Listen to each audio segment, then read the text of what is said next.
the gas station up the street, and the activities up there. I'll only pause long enough to maybe give somebody a few dollars or some cents. Only one time did I stop and have a conversation with somebody up there. A dude I was locked up in juvie with. Last time I remember him, he got into a fight in the gym, and the counselors dragged him out, choked him unconscious, dragged him out by his feet. This when we was kids, and I was in junior high with him too. So we talked about that and some other stuff for about, I don't know, maybe 30 minutes. I gave him about $20, I think. But other than that, I go get what I get, and I keeps it moving. But what if I came on here and told you that I had a rough day up there at the gas pump? You know, because they do the can I pump your gas thing up there, and they be having their pump wars up there with the pecking order and all that. But if I told you I had a bad day and I didn't make no money up there, you would have an instant image of me that would pop up in your head about me, right? Or I came on here, I told you I got into a fight up there. They do that over there too, you know, with the pecking order thing they got. But not only would you have an image of what I might look like that would pop up in your head, but you'd also have an image of where I might be in life, right? The pretty girl. Remember her when we was in high school? Kindergarten, junior high? We remember her. The one who keeps ugly girls around her. About 2, 3, 4 ugly females with her. Now, we know what the ugly girl's problem is, but do we know that the pretty girl also had got some problems? The ugly girls want to feel pretty, and the pretty girl wants to feel prettier than she actually is. She wouldn't be the prettiest one among other pretty females, so she hangs around ugly females. So she got more mental issues than the ugly girls do. Black people who hang around niggas, because you got silly black people who think they're not niggas, but at the gas station pumping gas, but they think they're different.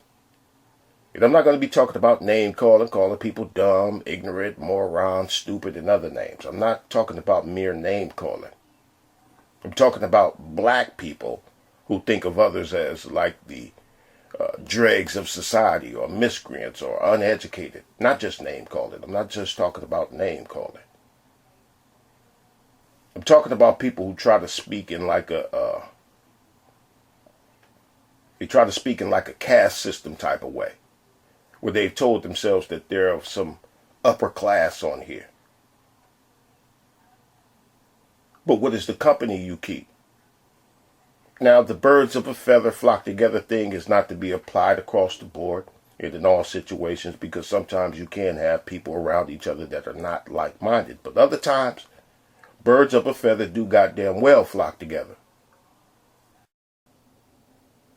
The ones on here who, I guess see themselves as being of some higher intelligence or a higher class or stature. I look at who you flock with. What kind of people are always on your mind? Who you be on panels and chat rooms with? What you respond to on your channel? What interests you the most? What interests you the most? It is the very people who you classify as less than who has still managed to harness your energy. Or in other words, rather than seeking your own level, I see you at the gas station fighting over whose turn it is to pump somebody gas next. Like some of these people on here, 30, 35 years old, looking at people who are older just so they can feel like spring chickens.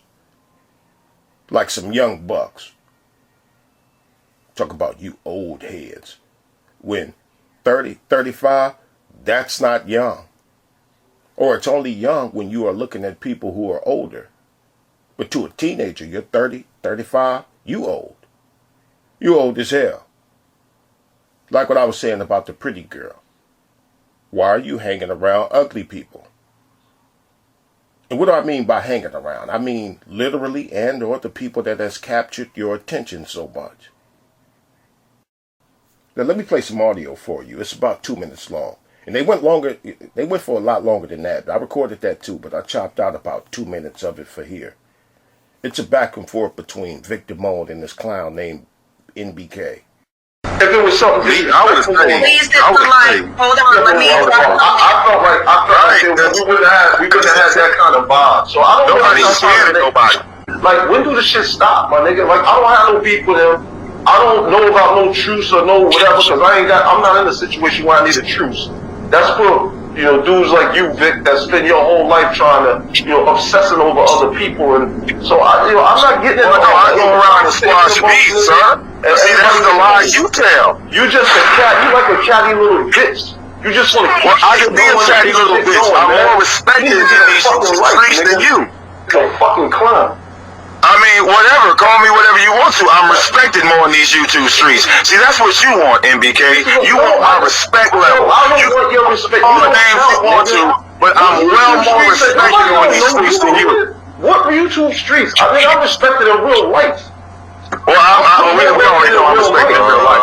So look, I already have real life. Like you have real life. You both have real lives. Now, add on is YouTube shit. The shit that you've been doing for 10 years. And you still in the same YouTube streets. That's not no fucking lofty goal of mine. That's what I mean. That's bro. So why have you been here for 10 years? Why have you been here for 10 years? I have a platform. I don't go around on people's. Wait a minute. Is the platform real or is it not? Is it fuck the platform or is that bitch legit? Yeah, you see, you can't be double-sided, bro. You saying trigger because I called you out on a lie, and I you lied. Don't mean nothing. You're lied. Clown, my nigga. You need to get that fucking. You call me a clown because I'm more respected out here. I could go on Clyde's show and kick it. I could go on Jazzy's show and kick it. I could go on all these other shows and kick it. Y'all got labels on your back. That's related to last, right? I was trying to get to last. It said, I'm respected in real life. And whoever that third person was, as soon as MBK said, I'm respected in real life, you heard the dude sigh, like you heard him, he said, like, here we go again. MBK does that all the time. Lady Lied and a bunch of other people done got at MBK about that same thing in real life. A bunch of people like him do that. In real life, I own a house. They don't realize how silly they sound pitting their house or their car up against somebody's YouTube channel. But what I'm getting at, it's kind of like that saying that if you're the smartest one in your crowd, then you need to find a new crowd. You're in the wrong crowd if you're the smartest one there. And I hear people that just don't get that, calling everybody dumb, stupid, or remedial. Then to talk like you're the smartest one, that's different. But how hard can it be the prettiest or the most handsome among people that you see as hideous in the face? Circling around in circles where the people are so stupid while claiming that you're so bright and successful, which would pretty much make you the healthiest turd in the toilet bowl. The people you hang with, what interests you the most? You must be, you know what you must be? You must be the turd with the gum in it. You know, we'll eat some gum and then when it come out, it got the little pink things in it. You the turd with the gum in it, you figure. While the other turds are just brown. And again, I'm not just talking about just name calling. Now, I'll say, maybe a month ago, right, you had this thing that people call the wrench game where, people will pay the host to give them a wrench. But somebody can come along and pay the host more money to take the wrench. That's the game. Tommy Sotomayor, he talks down and looks down on black women and just black people in general, right? With the classism thing. That's how he been able to eat like he been eating, right? So Tommy buys a wrench from my shed, and it didn't take long. Somebody paid to have that wrench confiscated. Tommy goes off, makes all these threats to get her Cash App shut down and all this other stuff. And some of the other stuff was his usual down talk of black women and black people in general. I guess he thought because his name is Tommy that nobody should be able to buy his wrench like everybody else gets their wrenches repossessed. And then Ashe's response. She asked him, if I'm so ghetto, and I'm so much of a hood rat, and I'm so broke, and I'm so educated, and you so much better than everybody, then how did I get your $100? That's how much he paid for her to give him a wrench. Then how did I get your $100? To me, that's a good question. Suck a dick, that bitch. Okay. People think that a person who seems to have a lot couldn't possibly still be jealous of somebody who seems to not have much. You think that. Why would I be jealous of you? You ain't got nothing. You ain't nobody. So why would I be jealous of you? Well, a lot of reasons why. Like, sometimes people who have a lot want it all. Or like Michael Jackson. Remember he went shopping? I said on one of my interviews, it's my dream to go in a supermarket and just shop and be like everybody else and put things in a basket, because I can't do it. Because when I try to do it, people crowd around you. They want autographs and they want you to sign things and take pictures. That's why I love disguises so much. I could sit on a bench at Disneyland and see what people really do and talk about. But when they see it's Michael Jackson, they change. I don't see the real thing, you know. So I want to see the real world, what it's really like, and it's very difficult. Something that me and you do all the time, he saw as an adventure or something that he don't have, but we do. Or people who be snatching ideas from, and I got to be careful with this stealing ideas thing, because it's not too many original thoughts in the world anyway. But I'll be listening to somebody who got thousands or even tens of thousands of subscribers, and I'll be listening like, now I know damn well you just got that from that itty bitty channel having dude over there who only got like 300 subscribers, but you on your channel sounding brilliant.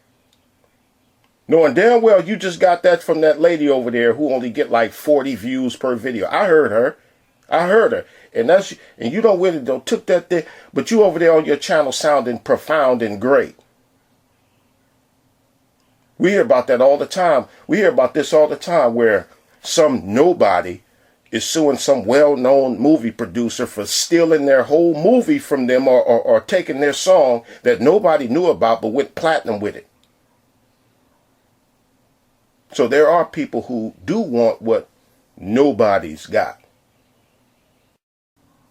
But you got people on here who think that maybe because a person is a convict or a person who didn't go to college, or, they see they see this person as a this or that. They see these people as people who are not supposed to have nothing. And seeing them with something burns them to their core. It hurts. But again, to see yourselves as the most intelligent among the people who you see as the problem,